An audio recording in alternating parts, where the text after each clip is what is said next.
Cuando la gente compara a Luffy y Eren normalmente llega a una conclusión muy rápida. Ambos buscan la libertad. Es una idea tan repetida que casi se ha convertido en una verdad aceptada dentro de las comunidades de anime. Sin embargo, cuanto más se analiza a estos personajes, más evidente resulta que la palabra libertad está significando cosas completamente distintas para cada uno. De hecho, me atrevería a decir que si ambos personajes existieran dentro del mismo universo probablemente terminarían chocando ideológicamente. No porque sean enemigos naturales. No porque uno sea bueno y el otro malo. Sino porque responden a una pregunta fundamental de maneras opuestas. ¿Qué significa ser libre? La mayoría de personas responde esa pregunta de manera intuitiva. Ser libre es hacer lo que uno quiere. Sin embargo, cuando los filósofos empezaron a estudiar el concepto descubrieron que la respuesta era mucho más complicada. Por ejemplo, para algunos pensadores la libertad consiste en la ausencia de obstáculos. Si nadie me impide actuar, soy libre. Pero otros pensadores argumentaron que eso no era suficiente. Un drogadicto puede hacer lo que quiera y aún así ser esclavo de sus impulsos. Un rey puede gobernar un imperio entero y seguir siendo esclavo de sus miedos. Entonces apareció otra idea. La verdadera libertad no consiste solamente en romper cadenas externas, sino también en evitar convertirse en prisionero de algo interno. Y es aquí donde la comparación entre Luffy y Eren se vuelve fascinante. Porque ambos comienzan sus historias encerrados. Luffy vive en una isla pequeña soñando con el mar. Eren vive dentro de unos muros soñando con el exterior. Ambos observan el horizonte. Ambos desean escapar. Ambos sienten que existe algo más allá de los límites de su mundo. Pero las similitudes prácticamente terminan ahí. Cuando Luffy imagina el mar, imagina posibilidades. Cuando Eren imagina el exterior, imagina respuestas. Parece una diferencia insignificante, pero filosóficamente es enorme. Luffy quiere descubrir. Eren quiere encontrar.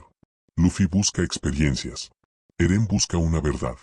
Y la historia demuestra que esas motivaciones producen resultados completamente distintos. Hay una escena en One Piece que muchas veces se toma como una simple broma. Cuando Usopp está a punto de preguntar si el One Piece existe realmente, Luffy se enfurece. No quiere escuchar la respuesta. No quiere saber qué hay al final del viaje. La mayoría de espectadores interpreta esto como un simple rasgo de personalidad, pero creo que encierra una de las ideas filosóficas más importantes de toda la obra. Luffy entiende que conocer el final puede destruir el significado del camino. Para él, la aventura vale más que la respuesta. La búsqueda vale más que la recompensa. Y esta idea tiene una conexión sorprendente con el existencialismo de Albert Camus. Camus sostenía que el universo no ofrece respuestas definitivas. No existe una explicación cósmica garantizada para nuestras vidas. El ser humano busca sentido constantemente, pero el mundo permanece en silencio. Muchos personajes reaccionan a esa situación con desesperación. Luffy no. Luffy parece aceptar esa incertidumbre de manera natural. No necesita conocer el final para seguir avanzando. No necesita una garantía de éxito. No necesita saber qué ocurrirá mañana. Simplemente continúa. Es una actitud extrañamente cercana a la filosofía del absurdo de Camus. Ahora comparemos esto con Eren. El viaje de Eren consiste precisamente en descubrir respuestas. Quiere saber quiénes son los titanes. Quiere saber qué existe fuera de los muros. Quiere saber quién es el enemigo. Quiere saber la verdad. Y finalmente obtiene aquello que buscaba. El problema es que la verdad no lo libera. Lo encadena. Esto recuerda muchísimo a una de las tragedias más famosas de la historia, Edipo Rey. Edipo dedica gran parte de su vida intentando descubrir una verdad oculta. Cree que el conocimiento resolverá sus problemas. Cree que una vez que descubra la realidad podrá actuar libremente. Pero cuanto más se acerca a la verdad, más evidente se vuelve que la verdad ya había decidido su destino desde el principio.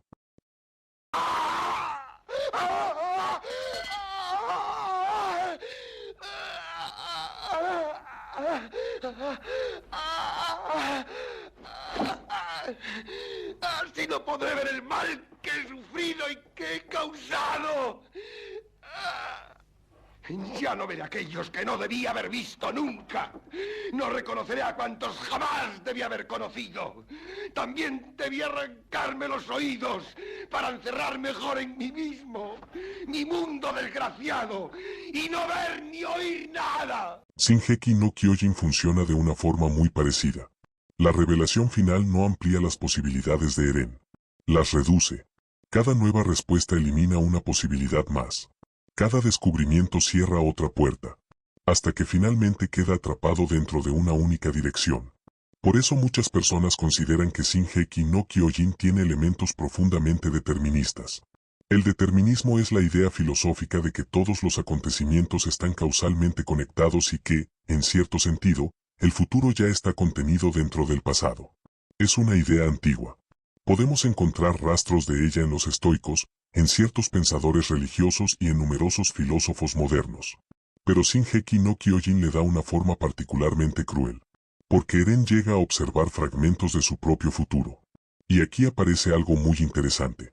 Normalmente imaginamos el conocimiento como una fuente de libertad. Creemos que cuanto más sabemos, más libres somos. Pero varios autores han explorado exactamente la idea contraria. Frank Herbert lo hizo con Paul Atreides en Dune. Jorge Luis Borges lo hizo en varios de sus cuentos. Incluso algunos mitos antiguos juegan con esta posibilidad. ¿Y si conocer demasiado destruyera la capacidad de elegir? Paul Atreides ve miles de futuros posibles y termina convirtiéndose en prisionero de ellos. Eren observa el futuro y termina caminando hacia él. La paradoja es brutal. El personaje que más deseaba la libertad termina siendo el personaje con menos margen de elección. ¿Eren realmente era libre? O peor aún, ¿alguna vez lo fue? Aquí es donde podemos conectar Shingeki no Kyojin con una de las obras más importantes de Friedrich Nietzsche. Mucha gente conoce la frase sobre convertirse en monstruo a luchar contra monstruos, pero pocas veces analiza una idea aún más importante dentro de su obra, el resentimiento. Para Nietzsche existen personas que construyen su identidad alrededor de aquello que odian. No viven para crear, viven para reaccionar. Su existencia gira alrededor del enemigo. Y cuanto más tiempo pasa, más dependen psicológicamente de ese enemigo. Cuando observamos la vida de Eren encontramos algo parecido. Primero odia a los titanes. Después odia a Marley. Después odia el sistema que amenaza a Paradis. Siempre existe algo que debe ser destruido antes de alcanzar la libertad. Y el problema de esta lógica es que el enemigo puede cambiar de forma infinitamente. La historia humana está llena de ejemplos. Naciones enteras han construido su identidad alrededor de enemigos externos. Movimientos políticos han prometido una libertad absoluta que siempre parece encontrarse detrás de una última batalla. Una última guerra. Un último sacrificio. Una última purga. Y, sin embargo, la libertad nunca llega completamente. Porque el problema no estaba únicamente afuera. También estaba dentro. Luffy representa una lógica completamente distinta. Su vida no gira alrededor de sus enemigos. De hecho, muchas veces parece olvidarlos. Crocodrilo no define quién es Luffy. Kaido no define quién es Luffy. Doflamingo no define quién es Luffy. El gobierno mundial no define quién es Luffy. Su identidad no depende de aquello que combate. Depende de aquello que ama. Y esta diferencia es gigantesca. Porque un hombre definido por sus enemigos cambia cada vez que aparece un nuevo enemigo. Un hombre definido por sus valores permanece siendo el mismo. Por eso Luffy puede enfrentarse a emperadores, marinos, revolucionarios o criminales sin modificar su esencia. Mientras tanto, Eren cambia constantemente conforme cambia aquello que amenaza su libertad. Hay otra comparación interesante con la vida real. Pensemos en dos personas. La primera pasa toda su vida intentando ganar suficiente dinero para no depender de nadie. La segunda pasa toda su vida intentando hacer aquello que considera significativo. Las dos hablan de libertad, pero están persiguiendo cosas diferentes. La primera está intentando eliminar restricciones. La segunda está intentando construir una existencia. Esta diferencia fue estudiada por filósofos modernos como Isaiah Berlin mediante los conceptos de libertad negativa y libertad positiva. La libertad negativa consiste en eliminar obstáculos. La libertad positiva consiste en desarrollar una vida auténtica. Eren se acerca mucho más a la primera. Luffy se acerca mucho más a la segunda. Y por eso sus historias generan emociones tan diferentes. La historia de Eren es una tragedia. La historia de Luffy es una celebración. Una gira alrededor del peso del destino. La otra gira alrededor de la posibilidad. Una pregunta constantemente que debe destruirse. La otra pregunta constantemente que puede descubrirse. Tal vez por eso Eren se parece tanto a personajes como Paul Atreides, Griffith, Edipo o incluso ciertos líderes históricos que terminaron sacrificándolo todo en nombre de una visión. Mientras que Luffy se parece más a personajes como Don Quijote, Huckleberry Finn o incluso algunos héroes clásicos de las novelas de aventura. Porque en el fondo ambos representan dos respuestas distintas a una misma pregunta. ¿Qué haces cuando el mundo intenta imponerte límites? Eren responde destruyendo el mundo que impone esos límites. Luffy responde negándose a permitir que esos límites definan quién es. Y quizá esa sea la diferencia más importante de todas. Para Eren, la libertad es algo que debe conquistarse. Para Luffy, la libertad es algo que se practica. Eren cree que será libre cuando llegue a cierto lugar. Cuando desaparezca cierta amenaza. Cuando ocurra cierto acontecimiento. Luffy actúa como si ya fuera libre incluso antes de conseguir su sueño.